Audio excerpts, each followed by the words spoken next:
Good morning. Welcome to Somerset County. My name is Paul Drake. I'm a Somerset County Commissioner. And today we're here to celebrate National Ag Day. What a great day here in Somerset County at the Middlebush Dairy Farm. Our celebrations in past years have talked about farm to table. We've talked about the importance of farm markets in Somerset County and the importance of our agricultural preservation program to keep farmers in business in Somerset County. This year we're talking about after the harvest. The notion that farmers are working, and when the sun sets, the farmers are planning their next day. We're talking about how when the last pumpkin is picked in the fall, the farmers are still looking ahead at the next year and how their produce will be brought to market. Middlebush Dairy Farm is the last remaining dairy farm in Somerset County. So it's so critically important that we maintain agriculture in Somerset County. But who better to talk about the dairy operation in New Jersey is Matt Puskas, who is the owner of Middlebush Dairy Farms.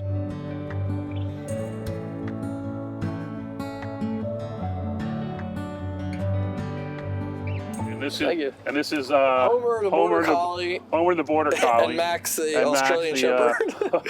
So Matt, welcome to our National Agricultural Day celebration.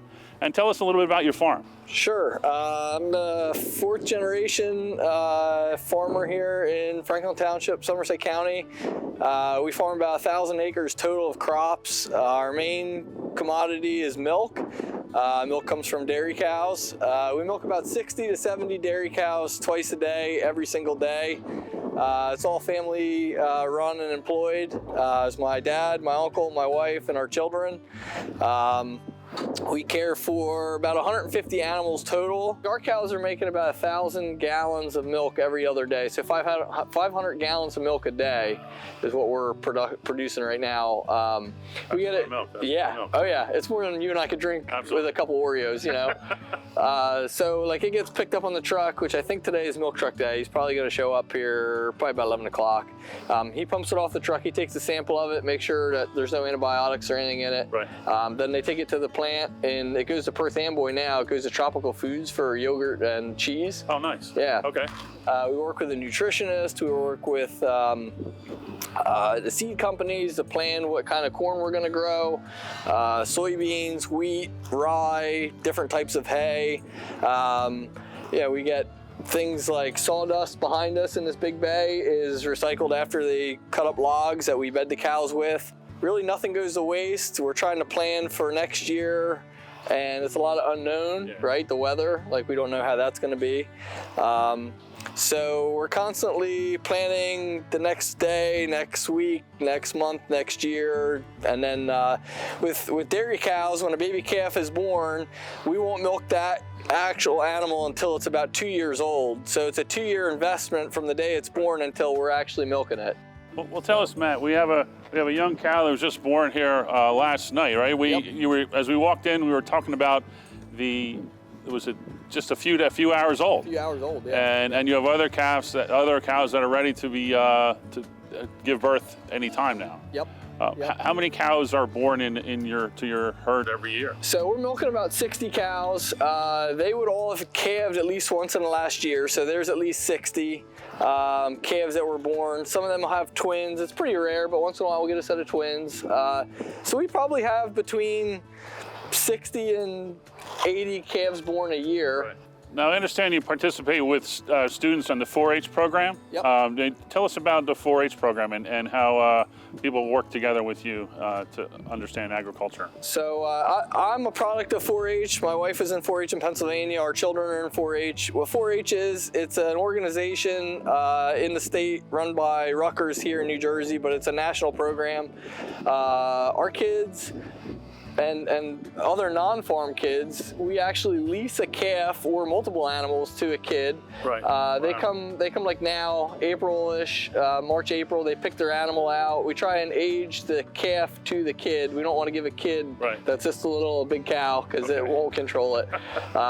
So we pick them out like this time of year, and then they brush them, they walk them, they wash them, they clean clean them. They have to do a record book. They keep track of how much feed they ate, the price, any inputs like health charts, health records, anything the calf would have gotten in that year. And then the biggest thing that they do in August is our 4-H fair in Somerset County. And they get to show them at the fair, and they get to be able to present all the work they do. And certainly, I'm sure from an educational standpoint, it must be really tremendous for young people to get involved in agriculture here in Somerset County. Yeah, and we've had quite a lot of kids that have been in Somerset County, not from farms, that have done the lease program in either the dairy club or a beef club or a livestock club. That actually it kind of shapes. They find out there's so much to do in the ag industry. Right. There's one of the young ladies she got her doctorate. She's at Penn State doing genetic research for dairy animals, dairy cows, and then there's a bunch of kids that went to Delaware Valley College. There's one up in Cornell or Cobleskill, dairy science majors. Sure. So they want to continue with ag and the ag industry, and they're not from farms. So pretty cool. So we're here in Franklin Township. Tell us about, we're in suburban developing Somerset County, but Franklin Township, one of the few remaining, this is the last remaining dairy farm in Somerset County. Tell us, how can people be more courteous to farmers really as after the harvest? Yeah, so it's, treat people how you want to be treated, right? That's something that we were taught when we were little kids. Tractors are meant to be pulling heavy things slowly in a field. They're not going to go down the road at 50 miles an hour. So we move a piece of equipment down the road. We spread manure every day from the cows. We don't take our tractor to feed cows down the road, but a lot of places do. Some places do. So we're going maybe 10, 15 miles an hour. Right. So if you're on your way to work and you're running a little late, you're going to get behind a tractor and you're going to be pretty frustrated a year later. Right, just be patient. We don't go far. Like, we're not going, we're not running all day on the road, because that would cost a lot of money and tires are expensive. We've actually had to spend a lot of money on equipment that's designed more for this area. Like our corn planter is 30 feet wide, but it goes down the road 9 feet. Like, it picks up, it pivots, it goes in line behind the tractor. That way it's easier to go down the road. Like out in the Midwest, they can run combines with 30-foot heads down the road, and the road signs are spaced out. Telephone poles are all 30, 40 feet away from each other, so you can get equipment down the road. Here, not so much. No, so as we look to talk about, as we're talking about after the harvest, what are things that the public can do to help support you as a farmer here in Somerset County? That's a good question. We're looking at maybe doing some tours here if people want to come and learn about dairy cows and calves. I have no problem with showing people what we do, how we do it. The best thing they can do is ask questions. I'd rather them learn it from the actual farmer than YouTube or something they see on TV about how dairy farmers treat their animals, or how farmers spray a lot of pesticides and chemicals and stuff, because we don't do that. They cost a lot of money, right? We're not going to do that because we can, because that's a lot of money, and we don't really make a lot of money to do that. So we do, like our sprayer, we have a sprayer, it puts down like to the inch overlap, so you're not wasting extra stuff. Tell us about when you wake up in the morning and you're thinking about, okay, now what do I have to do? Well, yeah, so we're dairy farmers. My wife and I are dairy farmers, but we're also parents, right? We're like everybody else. We have kids. We're people too. We still have to eat, sleep, we have things we have to do. We have a mortgage, we have car payments, all that stuff too. So we're thinking about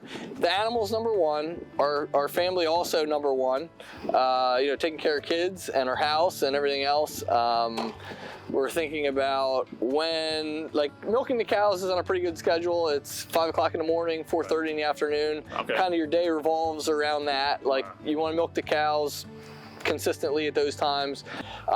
So it's a lot of juggling different things. It is nice that we live right here, so we don't have a commute to work. Right. There's been multiple times we come out at 2 o'clock in the morning, 1 o'clock in the morning to check a cow that's having a calf, or we have a sick calf, or the weather. Our job is pretty weather dependent. Right. So if we're looking at like today, it's going to rain this afternoon. We're thinking ahead. All right, we're going to move hay. Like, this bale here is for later. I'm going to need it. I'm not going to dig it out of the barn and pull stuff out to get wet. I'm going to have it kind of staged already. So yeah. Is there any truth to the rumor? I know as a kid, when the cows are laying down in the field, it's going to rain. I think my father told me that. Yeah, I've heard that, and I've actually seen it.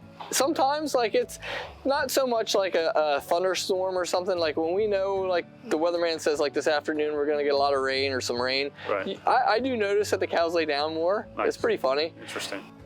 So it is, as I mentioned before, I want to thank you, Matt, for all your hard work, and this is incredible. I mean, when we look at agriculture in Somerset County and we look to celebrate National Ag Day, I mean, how important it is for us to all recognize that farmers really put the food on our table.